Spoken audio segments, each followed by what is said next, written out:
ನಿನ್ನೆ ತಾನೇ ಡಿಕೆ ಶಿವಕುಮಾರ್ ನೂತನ ಮುಖ್ಯಮಂತ್ರಿಯಾಗಿ ಪದಗ್ರಹಣವನ್ನ ಮಾಡಿದ್ರು. ಅವರ ಜೊತೆಗೆ 13 ಜನ ಶಾಸಕರು ಸಚಿವರಾಗಿ ಪ್ರಮಾಣ ವಚನವನ್ನ ಸ್ವೀಕಾರ ಮಾಡಿದ್ರು. ಪಟ್ಟಾಭಿಷೇಕ ಆದ ನಂತರ ಡಿಕೆ ಶಿವಕುಮಾರ್ ಸಿಕ್ಕಾಪಟ್ಟೆ ಆಕ್ಟಿವ್ ಆಗಿದ್ದಾರೆ. ಬಹಳ ಖುಷಿಯಲ್ಲಿದ್ರು. ಮುಖ್ಯಮಂತ್ರಿ ಆಗಲೇಬೇಕು ಅಂತ ಪಣ ತೊಟ್ಟಿದ್ರು. ಪ್ರಯತ್ನ ಮತ್ತು ಪ್ರಾರ್ಥನೆ ಎಲ್ಲದರ ಫಲವಾಗಿ ಅವರು ಇವತ್ತು ಕರ್ನಾಟಕ ರಾಜ್ಯದ ಮುಖ್ಯಮಂತ್ರಿಯಾಗಿ ಅಧಿಕಾರವನ್ನ ಸ್ವೀಕಾರ ಮಾಡಿದ್ದಾರೆ. ವಿಧಾನಸೌಧದಲ್ಲಿ ಸಭೆ ಮೇಲೆ ಸಭೆಗಳು ಕೂಡ ನಡೆಸಿದ್ರು. ಹಾಗಾದ್ರೆ ಡಿಕೆ ಶಿವಕುಮಾರ್ ಸಿಎಂ ಆಗೋದಕ್ಕೆ ಎಷ್ಟು ಕಷ್ಟಪಟ್ಟರೋ ಅದರ 100ರಷ್ಟು ಹೆಚ್ಚಿನ ಕಷ್ಟವನ್ನ ಈಗ ಅಧಿಕಾರವನ್ನ ಮುನ್ನಡೆಸ್ಕೊಂಡು ಹೋಗೋದಕ್ಕೆ, ಕರ್ನಾಟಕ ರಾಜ್ಯದ ಸಮಗ್ರ ಅಭಿವೃದ್ಧಿಗೆ ಅವರು ಶ್ರಮಿಸಬೇಕಾಗತ್ತೆ. ಅವರ ಹಾದಿ ಖಂಡಿತವಾಗ್ಲೂ ಅಷ್ಟು ಸುಲಭವಾಗಿಲ್ಲ. ಅವರ ಮುಂದೆ ಅನೇಕ ಚಾಲೆಂಜ್ಗಳಿದ್ದಾವೆ. ಕಾಂಗ್ರೆಸ್ ಪಕ್ಷ ಹೇಗೆ ಕರ್ನಾಟಕದಲ್ಲಿ ಪಾತಾಳಕ್ಕಿಳಿದು ಬಿಟ್ಟಿತ್ತು, ಅಂತಹ ಸಂದರ್ಭದಲ್ಲಿ ಡಿಕೆ ಶಿವಕುಮಾರ್ ಅಧ್ಯಕ್ಷರಾಗಿ, ಕೆಪಿಸಿಸಿ ಅಧ್ಯಕ್ಷರಾಗಿ ಸ್ಥಾನವನ್ನ ತಗೊಂಡು ಹೇಗೆ ಪಕ್ಷ ಸಂಘಟನೆಯಲ್ಲಿ ತೊಡಗಿಸ್ಕೊಂಡು ಕಾಂಗ್ರೆಸ್ ಪಕ್ಷಕ್ಕೆ ಒಂದು ಅಸ್ತಿತ್ವವನ್ನ ಕೊಟ್ಟರು, ಅದೇ ರೀತಿ ಆಡಳಿತ ಯಂತ್ರ ಸಂಪೂರ್ಣವಾಗಿ ಕುಸಿದು ಹೋಗಿದೆ. ಜನ ಆಡಳಿತದ ಮೇಲೆ ನಂಬಿಕೆಯನ್ನ ಕಳ್ಕೊಂಡಿದ್ದಾರೆ ಮತ್ತು ಭ್ರಷ್ಟಾಚಾರದ ಸಾಕಷ್ಟು ಆರೋಪಗಳಿದ್ದಾವೆ ಅನ್ನುವಂಥ ಸಂದರ್ಭದಲ್ಲಿ ಮತ್ತು ಚುನಾವಣೆ ಏನು 1 ವರ್ಷ ಇದೆ ಅನ್ನುವಂಥ ಸಂದರ್ಭದಲ್ಲಿ ಡಿಕೆ ಶಿವಕುಮಾರ್ ಮುಖ್ಯಮಂತ್ರಿಯಾಗಿ ಅಧಿಕಾರವನ್ನ ವಹಿಸ್ಕೊಂಡಿದ್ದಾರೆ. ಅವ್ರ ಮುಂದಿರುವಂತಹ ಚಾಲೆಂಜ್ಗಳು ಏನೇನು, ಯಾವ ರೀತಿ ಅವರು ಸಿದ್ಧವಾಗಬೇಕಾಗತ್ತೆ, ಇದೆಲ್ಲದರ ಬಗ್ಗೆ ಚರ್ಚೆ ಮಾಡ್ತಾ ಹೋಗ್ತೀನಿ. ಅದಕ್ಕೂ ಮುನ್ನ ಈ ಕ್ಷಣದ ಬ್ರೇಕಿಂಗ್ ಅಪ್ಡೇಟ್ಸ್.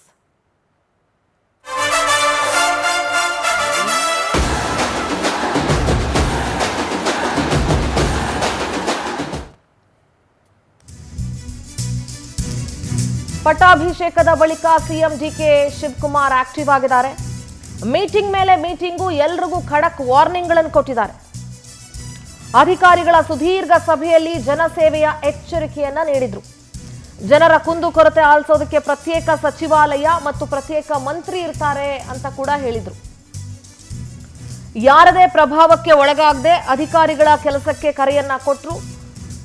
ಯಾವ ಮಂತ್ರಿಗಳಾಗ್ಲಿ, ಯಾರ ಶಾಸಕರಾಗ್ಲಿ, ಯಾರು ಏನೇ ಹೇಳಿದ್ರು ನೀವು ಯಾರ ಪ್ರಭಾವಕ್ಕೂ ಒಳಗಾಗಬಾರದು ಅಂತ ಹೇಳಿದ್ರು. ರಾಜ್ಯದಲ್ಲಿ SIR ಪ್ರಕ್ರಿಯೆ ಬಗ್ಗೆಯೂ ಕೂಡ ಸಿಎಂ ಡಿಕೆಶಿ ಸೂಚನೆ ಕೊಟ್ಟಿದ್ದಾರೆ.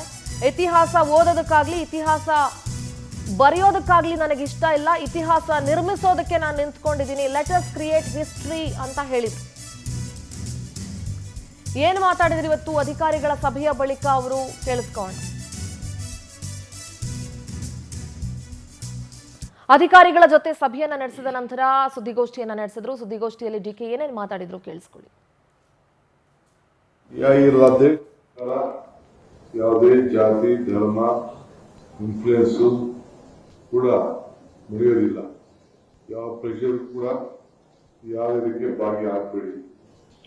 ನಾವು ಟ್ರಾನ್ಸ್ಪರೆಂಟ್ ಆಗಿ ಟ್ರಾನ್ಸ್ಪರೆನ್ಸಿ ನಮ್ಮಲ್ಲಿ ಇಟ್ಕೊಂಡು ಯಾವ ಅಧಿಕಾರಿ ಉತ್ತಮವಾಗಿ ಜನರ ಭಾವನೆ ಮೇಲೆ ಆಡಳಿತದಲ್ಲಿ ಜನರ ಸಮಸ್ಯೆಯನ್ನ ಬಗೆಹರಿಸೋ ಪಾಸಿಟಿವ್ ಅಪ್ರೋಚ್ ಯಾವಾಗಲೂ ಕೂಡ ಇಟ್ಕೊಂಡು ನೀವು ಕೆಲಸ ಮಾಡಬೇಕು ಅಂತ ಹೇಳಿ ಒಂದು ಸಂದೇಶವನ್ನು ಕೊಟ್ಟಿದ್ದೆ. 15 ದಿನದಲ್ಲಿ ನಿಮ್ಮೆಲ್ಲ ಇಲಾಖೆಯಲ್ಲೂ ಕೂಡ ಒಂದು ಆಕ್ಷನ್ ಪ್ಲಾನ್ ಅನ್ನ ಡಿಪಾರ್ಟ್ಮೆಂಟ್ ಅವರು ಸಿದ್ಧಪಡಿಸಬೇಕು ಅಂತ ಹೇಳಿ ತಿಳಿಸಿದ್ದೆ. ಎಲ್ಲರೂ ಕೂಡ ಅಕೌಂಟಬಲ್ ಆಗಿರಬೇಕು. ಈ ದೇಶದಲ್ಲಿ ವಿದ್ಯಾವಂತರಿಂದವೂ ನಡೀತದೆ, ಬುದ್ಧಿವಂತರಿಂದವೂ ನಡೀತದೆ, ಆದರೆ ಪ್ರಜ್ಞಾವಂತಿಕೆ ಬೇಕು ಅನ್ನೋದು ಹಿರಿಯರು ಹೇಳ್ತಾರೆ. ನಮ್ಗೆ ನಿಮ್ಗೆ ಈ ರಾಜ್ಯದಲ್ಲಿರುವಂತಹ ಮತದಾನದ ಹಕ್ಕನ್ನ ಯಾರು ಕೂಡ ಕಳ್ಕೋಬಾರದು. SIR ಅಲ್ಲಿ ಎನ್ರೋಲ್ ಮಾಡ್ಕೊಳ್ಳಿಲ್ಲ ಅಂದ್ರೆ ಅವನಿಗೆ ಎಲ್ಲ ತರದ ಬೆನಿಫಿಟ್ ಕೂಡ ಕಳ್ಕೊಳ್ತಾರೆ. ಪಾಪ ಅವ್ರು ನಮ್ದು ಓಟ್ ಇದೆ, ಎಲ್ಲೋ ಹೋಯ್ತದೆ, ಯಾರ ಮ್ಯಾಪಿಂಗ್ ಆಗಿದೆ ಅಂತ ಹೇಳಿದ್ರು, ಇವೆಲ್ಲ ಕೂಡ ತಪ್ಪದಾರಿಗೆ ಇಳಿತಾರೆ. ಯಾರು ಮತದಾರ ಇಟ್ಕೊಂಡಿದ್ದಾನೆ, including the chief minister, including the deputy CM, ಅವರ ಏನು BLAಗಳು ಒಂದು ಎನ್ಯುಮರೇಷನ್ ಫಾರ್ಮ್ ಕೊಡ್ತಾರೆ. ಸಾರ್ವಜನಿಕರ ಕುಂದು ಕೊರತೆಗಳ ಒಂದು ಸಪರೇಟ್ ಸೆಕ್ಟರ್ಗಳು, ಒಂದು ಹೊಸ ಸಾರ್ವಜನಿಕರ ಕುಂದು ಕೊರತೆಗಳ ಒಂದು ಸಪರೇಟ್ ಸೆಕ್ಟರ್ಗಳು, ಒಂದು ಹೊಸ ಸಾರ್ವಜನಿಕರ ಕುಂದು ಕೊರತೆಗಳ ಒಂದು ಸಪರೇಟ್ ಸೆಕ್ಟರ್ಗಳು, ಒಂದು ಹೊಸ ಸಾರ್ವಜನಿಕರ ಕುಂದು ಕೊರತೆಗಳ ಒಂದು ಸಪರೇಟ್ ಸೆಕ್ಟರ್ಗಳು, ಒಂದು ಹೊಸ ಸಾರ್ವಜನಿಕರ ಕುಂದು ಕೊರತೆಗಳ ಒಂದು ಸಪರೇಟ್ ಸೆಕ್ಟರ್ಗಳು, ಒಂದು ಹೊಸ ಸಾರ್ವಜನಿಕರ ಕುಂದುಕೊರತೆಗಳ ಒಂದು ಸಪರೇಟ್ ಸೆಕ್ರೆಟರಿಗಳು, ಒಂದು ಹೊಸ ಸಾರ್ವಜನಿಕರ ಹೊಸ ಸೆಕ್ರೆಟೇರಿಯೇಟ್ ಮಾಡೋದ್ರ ಬಗ್ಗೆ ಡಿ ಕೆ ಶಿವಕುಮಾರ್ ಮಾತನಾಡ್ತಾ ಇದ್ರು. 2 ಬೇರೆ ಬೇರೆ ಸೆಕ್ರೆಟೇರಿಯೇಟ್ಗಳ ಬಗ್ಗೆ ಅದೆಲ್ಲ ಬಗ್ಗೆ ಚರ್ಚೆ ಮಾಡೋಣ. ಅದಕ್ಕಿಂತ ಮುಂಚೆ ಡಿ ಕೆ ಅವ್ರಿಗಿರುವಂತಹ ಸವಾಲುಗಳೇನು ಚರ್ಚೆ ಮಾಡೋಣ. ನಮ್ಮ ಜೊತೆಯಲ್ಲಿ ಪವರ್ ಟಿವಿಯ ಮುಖ್ಯಸ್ಥರಾಗಿರುವಂತಹ ರಾಕೇಶ್ ಶೆಟ್ಟಿ ಸರ್ ಇದ್ದಾರೆ. ಸರ್ ನಮಸ್ತೆ, ಕಾರ್ಯಕ್ರಮಕ್ಕೆ ಸ್ವಾಗತ. ಸರ್, ಸಾಕಷ್ಟು ಚಾಲೆಂಜಸ್ಗಳಿದೆ ಡಿ ಕೆ ಶಿವಕುಮಾರ್ ಅವರಿಗೆ. ಅಂದುಕೊಂಡಷ್ಟು ಸುಲಭವಾಗಿಲ್ಲ ಅವರ ಹಾದಿ. ಅಧಿಕಾರಕ್ಕೆ ಬರೋದಕ್ಕೆ ಎಷ್ಟು ಕಷ್ಟಪಟ್ಟರು ಅದರ 100ರಷ್ಟು ಕಷ್ಟ ಎಫರ್ಟ್ಸ್ ಅನ್ನ ಈಗ ಅವ್ರು ಹಾಕಬೇಕಾಗತ್ತೆ. ಒಂದು ವಾಸ್ತು ಪ್ರಕಾರ ಡಿ ಕೆ ಅವರ ಸರ್ಕಾರ ನಡೀತಾ ಇದೆಯಾ? ಎಲ್ಲವೂ ಕೂಡ ವಾಸ್ತು ಪ್ರಕಾರ ನಡೀತಾ ಇದೆ. ಅಭಿವೃದ್ಧಿಗೆ ಯಾವ ವಾಸ್ತು ಹುಡುಕಿದ್ದಾರೆ ಅನ್ನೋ ಪ್ರಶ್ನೆ ಇದೆ ಸರ್. ಮತ್ತು ಅವ್ರ ಮುಂದೆ ಹಲವಾರು ಸವಾಲುಗಳಿದ್ದಾವೆ. ಗ್ರೇಟರ್ ಬೆಂಗಳೂರು ಚುನಾವಣೆ ಇರ್ಬೋದು, ಅಥವಾ ಗ್ರಾಮ ಪಂಚಾಯತಿ, ಜಿಲ್ಲಾ ಪಂಚಾಯತಿ, ಲೋಕಲ್ ಬಾಡಿ ಎಲೆಕ್ಷನ್ಸ್ ಇರ್ಬೋದು, ಅಥವಾ ಗ್ಯಾರಂಟಿಗಳಿಗೆ ಹಣ ಹೊಂದಿಸೋದಿರ್ಬೋದು, ರಾಜಕೀಯದಲ್ಲಿರುವಂತಹ ಒಂದಷ್ಟು ಅಸಮಾಧಾನಗಳನ್ನ ಜೊತೆಲಿ ಕರ್ಕೊಂಡು ಹೋಗೋದಿರ್ಬೋದು. ಏನ್ ಹೇಳ್ತೀರಿ? ಮೊದಲಿಗೆ ಡಿ ಕೆ ಶಿವಕುಮಾರ್ ಅವರಿಗೆ, ದೊಡ್ಡಹಾಳಹಳ್ಳಿ ಕೆಂಪೇಗೌಡ ಶಿವಕುಮಾರ್ ಇವತ್ತು DCM ಇಂದ CM ಆಗಿದ್ದಾರೆ. Congratulation to him mister CM.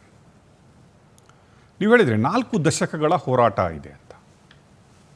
S, ಇವತ್ತು ಡಿ ಕೆ ಶಿವಕುಮಾರ್ ಅವರೇ ಹೇಳಿದಂಗೆ ಪ್ರಾರ್ಥನೆ ಮತ್ತು ಪ್ರಯತ್ನ, ಅದರ ಒಟ್ಟಿಗೆ ಒಂದು ನಾನು ಸೇರಿಸಲಿಕ್ಕೆ ಇಷ್ಟಪಡ್ತೀನಿ, ತಂತ್ರ ಕೂಡ ಫಲಿಸಿದೆ ಅಂತ. That is what we call strategy.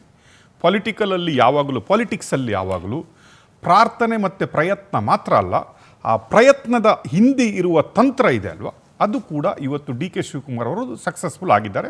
We should congratulate him, number 1. Number 2, ನಾವು ಹೇಳ್ದಂಗೆ ವೆದರ್ ಇಟ್ ಈಸ್ ಈಸಿ ಅಂತ ನಾವು ಕೇಳ್ತೀವಿ. What changes is required. ಈಗ ಡಿ ಕೆ ಶಿವಕುಮಾರ್ ಅವರು ತನ್ನನ್ನು ತಾನು ಯಾವ ರೀತಿಯಲ್ಲಿ ಪರಿವರ್ತನೆ ಮಾಡಿಕೊಳ್ಬೇಕು ಅನ್ನೋದು. ಪ್ರಾರ್ಥನೆ ಪ್ರಯತ್ನದಿಂದ ಒಂದು ಹುದ್ದೆ ಸಿಕ್ಕಿದೆ, ಅವರು ಅಲಂಕರಿಸಿದ್ದಾರೆ ಅದನ್ನು. ನಮಗೆಲ್ಲರಿಗೂ, ಕರ್ನಾಟಕದ 7 ಕೋಟಿ ಜನಗಳಿಗೂ ಕೂಡ ಖುಷಿ ಇದೆ. Everybody is welcomed him. ಇದು ಪರಿವರ್ತನೆ ಜಗದ ನಿಯಮ. ಸಿದ್ದರಾಮಯ್ಯನವರು ಬಹಳ ಸುಲಲಿತವಾಗಿ ಒಂದು ಹಸ್ತಾಂತರ ಆಗಿದೆ.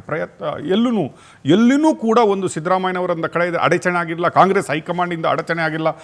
ಡಿ ಕೆ ಶಿವಕುಮಾರ್ ಅವರು ಯೋಚನೆ ಮಾಡಿದ್ದಕ್ಕಿಂತ ಈಸಿಯಾಗಿ ಅವರ ಮಡಿಲಿಗೆ ಕರ್ನಾಟಕದ CM ಪೋಸ್ಟ್ ಇದೆಯಲ್ಲ, ಇಟ್ ಈಸ್ ನಾಟ್ ಲೈಕ್ ಏನು ಸಿಕ್ಕಿಮು, ಉತ್ತರಾಖಂಡ ಚಿಕ್ಕ ಸ್ಟೇಟ್ಗಳ ಥರ ಅಲ್ಲ. Karnataka one of the reputed and ಒಂದು ದೊಡ್ಡ ಸ್ಟೇಟ್.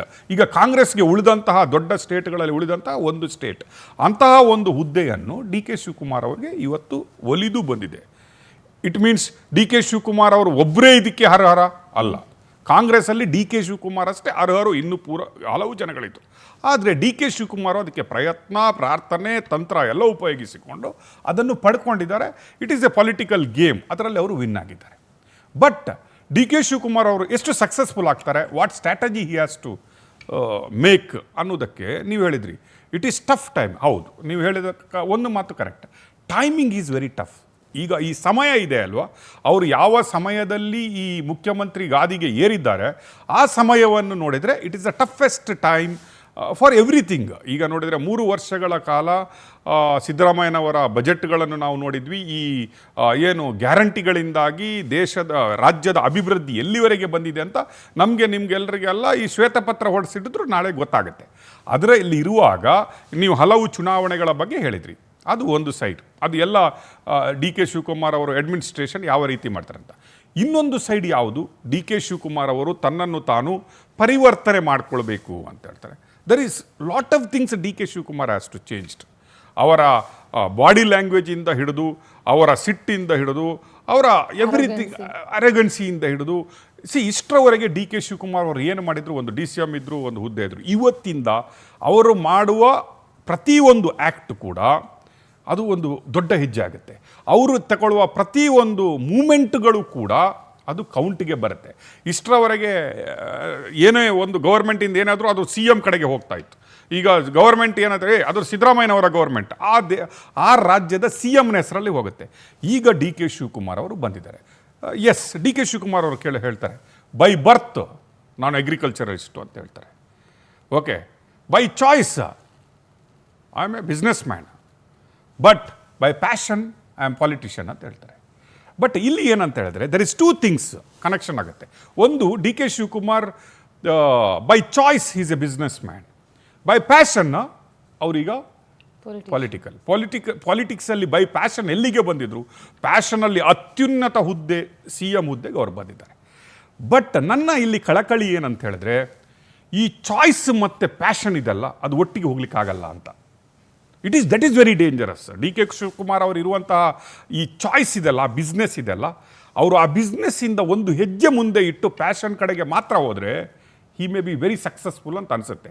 ಯಾಕೆ ಹೇಳ್ತಾ ಇದ್ದೀನಿ ಕೇಳಿ, 2004-05 ಆದಂತಹ ಒಂದು 14 ಸೈಟಿನ ವ್ಯವಹಾರ ಏನಿತ್ತು ಸಿದ್ದರಾಮಯ್ಯನವರದು, 2025ಗೆ ಸಿದ್ದರಾಮಯ್ಯನವರ ಕುತ್ತಿಗೆ ಅಲ್ಲ, ಮೂಗಿನ ನೇರಕ್ಕಿಂತ ಮೇಲೆ ನೇರಕ್ಕೆ ಹೋಗಿತ್ತದು. That all we know. ನಾವು ಬೆಳಿಗ್ಗೆಯಿಂದ ಸಾಯಂಕಾಲದವರೆಗೆ ಏನು ನ್ಯೂಸ್ಗಳನ್ನು ಮಾಡ್ತಾ ಇದ್ದೀವಿ, ಸಿದ್ದರಾಮಯ್ಯನವರನ್ನು ಯಾವ ಕಸಿವಿಸಿಗೆ ತಂದಿತ್ತಂತ ನಮಗೆ ಗೊತ್ತಿದೆ. But here if DK Shivakumar goes, ನಾಳೆಯಿಂದ ನಾನು ಚಾಯ್ಸೂ ಬಿಡಲ್ಲ, ನಾನು ಪ್ಯಾಷನ್ನು ಬಿಡಲ್ಲ ಅಂತ ಹೇಳಿದ್ರೆ, and moreover he's into real estate business. ನಿಮಗೆ ಗೊತ್ತಿದೆ, he's in real estate business. That may be biggest worry of ನನ್ನ ವರಿ. ಏನಕ್ಕೆ ಹೇಳ್ತಿದ್ದೀನಿ ಅಂದರೆ, ಇಟ್ ಇಸ್ ಒಂದು ರೀತಿಯ ಅಡ್ವೈಸ್ ಕೂಡ ಅವರಿಗೂ. ಏನಕ್ಕಂದರೆ ದಟ್ ಇಸ್ ವೆರಿ ಡೇಂಜರಸ್. ನೀವು ನಿಮ್ಮ ಚಾಯ್ಸನ್ನು ಈಗ ನೆಕ್ಸ್ಟ್ 2 ವರ್ಷ ನಿಮಗೆ ಟೈಮ್ ಇದೆ. ಈಗ 2 ವರ್ಷ ನಿಮ್ಮ ಚಾಯ್ಸಿನ ಕಡೆಗೆ ಗಮನವನ್ನು ಸ್ವಲ್ಪ ಕಡಿಮೆ ಹರಿಸಿ, ನೀವು ಪ್ಯಾಷನ್ನ ಕಡೆಗೆ ಗಮನ ಹರಿಸಿದರೆ that may be one of his change. And he has to change lot of things. ಈಗ ಬರುತ್ತೆ, ಕೆಲವೊಮ್ಮೆ ಅಧಿಕಾರದಲ್ಲಿ ಕೂತ್ಕೊಂಡ್ಮೇಲೆ, ಆ ಚೇರಿಗೆ ಕೂತ್ಕೊಂಡ್ಮೇಲೆ ಆಟೋಮೆಟಿಕ್ ಚೇಂಜಸ್ ಆಗುತ್ತೆ. ನೀವು ನರೇಂದ್ರ ಮೋದಿಯವರನ್ನು ಗುಜರಾತ್ CM ಆಗಿ ನೋಡೋದಕ್ಕೂ ಪ್ರೈಮ್ ಮಿನಿಸ್ಟರ್ ಆಗಿ, ಪ್ರಧಾನವಾಗಿ ನೋಡೋದಕ್ಕೆ there is lot of differences. It is so early to say what he will do, ಏನಾಗುತ್ತೆ. ಈಗ ಆ ಚಾಲೆಂಜಸ್ ಇರುತ್ತೆ. ಈಗ ನಿನ್ನೆಯಿಂದ ನೀವು ಅವರು ಓಡಾಡೋದು ನೋಡಿದರೆ, ಅವರು ನಿನ್ನೆಯಿಂದ ಓಡಾಡೋದು ನೋಡಿದರೆ, ಅವರ ಹಾವಭಾವಗಳನ್ನು ನೋಡಿದರೆ, ನೀವು ಅವರ ಮೀಟಿಂಗ್ಗಳನ್ನು ನೋಡಿದರೆ, ಆ ಫಾಸ್ಟ್ನೆಸ್ಗಳನ್ನು ನೋಡಿದರೆ ಅದಿರುತ್ತೆ. ನಿನ್ನೆ ಹೇಳ್ತಾ ಇದ್ರು ಸರ್ ಅವರು, ನನ್ನ ಹಿಂದ್ಗಡೆ ಯಾರು ಕೂತ್ಕೊಳ್ಬಾರ್ದು, ಅದಲ್ಲ. C, anything is too much is too bad. ಅದು ವಾಸ್ತು ಆಗಲಿ, ಅದು ಅತಿಯಾದ ಫುಡ್ ಆಗಲಿ, ಅತಿಯಾದ ಭಕ್ತಿ ಆಗಲಿ, ಎಲ್ಲಿ ಎಷ್ಟಿರಬೇಕೋ ಅಷ್ಟು ಇದ್ದರೆ ನೋಡುವವರಿಗೂ ಚಂದ, ಆಡುವವರಿಗೂ ಚಂದ, ಅದನ್ನು ಅನುಭವಿಸುವವರಿಗೂ ಚಂದ. ಅಲ್ಲ ಅಂದರೆ ನೀವು ಎಷ್ಟು ಮಾಡಬೇಕು ಅಷ್ಟನ್ನೇ ಮಾಡಬೇಕು. ನಾವು DK ಶಿವಕುಮಾರ್ಗೆ ದಿನ ಬಂದು ನಾನು ಏನು ಅಂತ ಹೇಳ್ಕೊಳ್ಳುವಂತಹ ಅಗತ್ಯ ಇಲ್ಲ ಅಂತ ಅನಿಸುತ್ತೆ ನನಗೆ. ದಿನ ಬಂದುಬಿಟ್ಟು ನಾನು DK ಶಿವಕುಮಾರ್, ನಾನು ಹೀಗೆ ಮಾಡ್ತೀನಿ ಅಂತ. ನಾವು ಈಸ್ ಗಾಟ್, ನಾವು it is time to prove ಅಷ್ಟೇ. ಈಗ ಅವರು ದಿನ ಹೇಳ್ಕೊಬೇಕಾಗಿಲ್ಲ, ನಾನು ಹಿಸ್ಟ್ರಿ ಓದಲ್ಲ, ನಾನು ಹಿಸ್ಟ್ರಿ ನೋಡಲ್ಲ, ನಾನು ಹಿಸ್ಟ್ರಿ ಬರೀತೀನಿ ಅಂತ.